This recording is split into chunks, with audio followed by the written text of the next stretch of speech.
Bismillahirrahmanirrahim. Assalamualaikum warahmatullahi wabarakatuh. Syukur Alhamdulillah kita bisa berjumpa kembali di channel Muhasabah Fiddin. Semoga dengan perjumpaan kita ini dicatat sebagai amal ibadah dan diberkahi oleh Allah Subhanahu wa Ta'ala. Salawat dan salam selalu dan tetap tercurahkan kepada junjungan alam Nabi kita, Nabi mulia, Nabi besar Muhammad sallallahu alaihi wasallam. Allahumma salli ala Sayyidina Muhammad wa ala ali Sayyidina Muhammad. Harapan dan doa saya kepada sahabat semua, saudara semua dimanapun berada yang sedang menonton video ini, semoga Allah Subhanahu wa Ta'ala senantiasa memberikan kesehatan, keafiatan, dipanjangkan umur, dimurahkan rezeki, dimudahkan segala urusan, dan tetap dalam lindungan Allah Subhanahu wa Ta'ala. Amin, Allahumma amin. Sahabat Muhasabah Fiddin yang dirahmati Allah, kita semua tahu rezeki setiap manusia pada dasarnya sudah Allah berikan sesuai dengan kebutuhannya, dan semuanya Allah sudah tetapkan jumlahnya. Ada yang cukup, ada yang kurang, dan ada yang Allah lebihkan. Semua itu semata-mata hanyalah ujian keimanan. Namun tak jarang bagi yang diberikan rezeki lebih, terkadang justru malah merasa sombong dan lupa bahwa semua yang didapatnya hanyalah sebuah titipan dari Allah. Sehingga orang-orang yang lupa tersebut menjadi lalai akan hak dan kewajibannya untuk bersedekah. Padahal Allah sudah banyak berfirman dalam ayat-ayatnya untuk selalu bersedekah sebagai rasa syukur atas apa yang diberikan Allah kepadanya. Akan tetapi, ada yang harus kita semua ketahui. Meskipun banyak yang mau bersedekah, namun tidak mendapatkan pahala dari sedekah itu sendiri, karena kesalahan atau ketidaktahuan tentang fadilah dari bersedekah. Lalu apa saja kesalahan yang sering dikerjakan dalam bersedekah, tapi jarang kita sadari? Yang pertama adalah mengungkit sedekah. Salah satu kebiasaan buruk orang yang bersedekah adalah mengungkit kembali kebaikan bersedekahnya. Orang tersebut merasa berjasa atas pemberian yang dilakukannya kepada orang lain. Dan jika suatu hari terjadi konflik dengan orang yang pernah diberikan sedekah, maka pemberi sedekah akan mulai mengungkit-ungkit kebaikannya, seolah-olah jika tidak karena bantuannya, maka orang yang diberikan sedekah tersebut tidak bisa apa-apa. Padahal sikap mengungkit-ungkit sedekah merupakan salah satu sikap yang dibenci oleh Allah.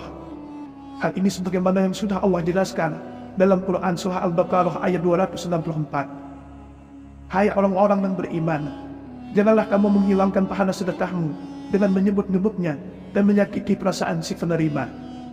Dari ayat tersebut sudah jelas dikatakan bahwa kita sangat tidak dianjurkan untuk mengungkit-ungkit sedekah yang sudah kita berikan kepada orang lain. Karena dengan mengungkit-ungkit sedekah yang pernah diberikan, akan membuat si penerima menjadi sakit hatinya. Kemudian yang terjadi adalah putusnya tali silaturahim antar sesama muslim. Padahal kita semua tahu, siapapun yang memutus tali silaturahim kepada sesama muslim, maka Allah Subhanahu wa Ta'ala juga akan mempersulitnya dalam mendapatkan rezeki. Oleh sebab itu, ada baiknya sikap mengungkit-ungkit sedekah ini dihindari. Karena jika berlanjut, maka kita tidak akan mendapatkan pahala dari sedekah itu sendiri. Lalu yang kedua, mencari pujian dari orang lain. Hal ini mungkin masih banyak ditemukan pada masyarakat kita, yakni bersedekah tapi dengan niat pamrih kepada orang lain. Misalnya adalah supaya mendapat pujian, supaya kita terlihat baik dan lain sebagainya. Apabila niat kita bersedekah hanya untuk mencari pujian orang lain, maka kita tidak akan mendapatkan pahala dari sedekah itu. Rasulullah Shallallahu Alaihi Wasallam pernah bersabda, berikutnya yang diadili adalah orang yang diberi kelapangan rezeki dan berbagai macam harta benda, diperlihatkan kepadanya kenikmatan-kenikmatan yang telah diterimanya. Ia pun mengakuinya. Allah bertanya, apa yang engkau telah lakukan dengan nikmat-nikmat itu? Dia menjawab, aku tidak pernah meninggalkan sedekah dan infak pada jalan yang engkau cintai. Aku melakukannya semata-mata karena engkau. Allah berkata, engkau berbuat yang demikian itu supaya dikatakan seorang dermawan, dan memang yang begitulah yang dikatakan tentang dirimu. Kemudian diperintahkan malaikat agar menyeretnya dan melemparkannya ke dalam neraka. Hadis riwayat Muslim. Dari hadis tersebut sudah jelas dikatakan bahwa orang-orang yang bersedekah hanya untuk mendapat pujian dari orang lain dan bukan karena ingin mencari ridho dari Allah, maka orang tersebut akan diseret dan dilempar oleh malaikat ke neraka. Na'udzubillahi min dzalik. Yang ketiga, perhitungan dalam sedekah. Ketika berbelanja kebutuhan sehari-hari, kita pasti akan mempertimbangkan berapa uang yang akan kita keluarkan untuk berbelanja dengan jumlah uang yang kita miliki. Begitu juga dengan bersedekah. Sebaiknya kita tidak berlebihan, namun juga tidak pelit. Saat kita bersedekah, hendaknya tidak perlu dihitung-hitung, apalagi sampai meresahkan hati. Misal kemampuan kita bersedekah adalah 10.000, maka sedekahkanlah 10.000 tersebut, dan tidak perlu dipaksakan harus bersedekah banyak apabila kita belum mampu. Rasulullah Shallallahu Alaihi Wasallam bersabda, "Bersedekahlah kamu dan janganlah menghitung-hitung, karena Allah akan menghitung-hitung pula pemberiannya kepadamu. Dan jangan kikir, karena Allah akan kikir pula kepadamu." Hadis riwayat Muslim. Dari hadis tersebut bisa kita simpulkan bahwa apabila kita bersedekah tanpa menghitung, maka insya Allah juga akan mengganti tanpa hitung-hitungan kepada kita. Yang artinya, balasan bagi orang yang bersedekah karena Allah, pasti akan Allah lipat gandakan pemberiannya. Namun apabila kita kikir atau pelit, maka Allah pun akan kikir kepada kita. Lalu yang keempat, tidak sedekah dari orang terdekat terlebih dulu. Dalam Quran Surah Al-Baqarah ayat 215, Allah Subhanahu wa Ta'ala berfirman, "Mereka bertanya tentang apa yang mereka nafkahkan. Jawablah, apa saja harta yang kamu nafkahkan. Hendaklah diberikan kepada ibu bapak, kaum kerabat, anak-anak yatim, orang-orang miskin, dan orang-orang yang sedang dalam perjalanan. Dan apa saja kebaikan yang kamu buat, maka sesungguhnya Allah Maha mengetahuinya."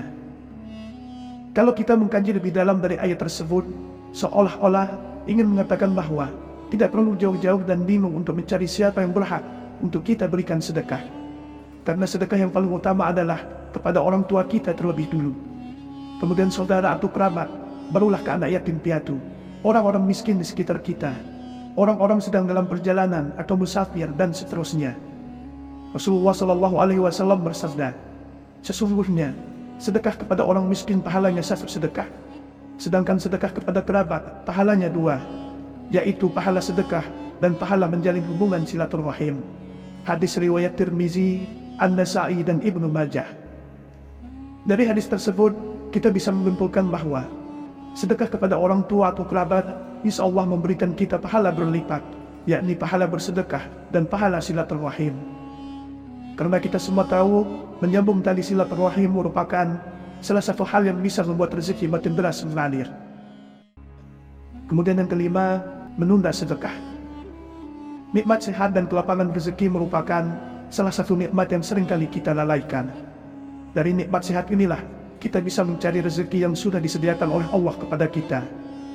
Dan apabila kita sudah mendapatkan rezeki, terkadang kita menunda atau bahkan lalai untuk berbuat baik. Salah satunya adalah untuk bersedekah. Karena dari rezeki yang kita dapat, ada hak dari orang-orang kurang mampu yang harus kita berikan. Jika tidak kita berikan atau kita tunda memberikannya, maka Allah Subhanahu wa Ta'ala juga akan menunda rezeki yang akan datang kepada kita. Atau bahkan kita akan diperingatkan dengan dicabutnya nikmat sehat untuk sementara. Diriwayatkan dari Abu Hurairah radhiyallahu anhu, ia berkata, seorang bertanya kepada Rasulullah Shallallahu Alaihi Wasallam, "Wahai Rasulullah, sedekah apakah yang paling afdol?" Beliau menjawab, "Engkau bersedekah ketika masih dalam keadaan sehat lebih kaya, sangat ingin menjadi kaya dan khawatir miskin. Jangan kau tunda hingga ruh sudah sampai di kerongkongan, baru berpesan untuk si fulan sekian dan untuk si fulan sekian, padahal harta itu sudah menjadi hak si fulan atau ahli waris." Hadis riwayat Bukhari. Dari hadis tersebut kita dapat menyimpulkan bahwa kita sangat dianjurkan untuk mengeluarkan sedekah di saat tubuh kita masih sehat dan kebutuhan kita sudah tercukupi. Lalu hindarilah untuk menunda-nunda sedekah, karena kita tidak tahu kapan waktu dan di mana kita akan meninggal dunia. Sahabat muhasabah fiddin yang dirahmati Allah, demikianlah yang bisa saya bagikan pada kesempatan video kali ini. Semoga ada arti dan manfaatnya untuk kita semua. Semoga Allah Subhanahu wa Ta'ala senantiasa merahmati, meridhoi dan mengampuni dosa-dosa kita.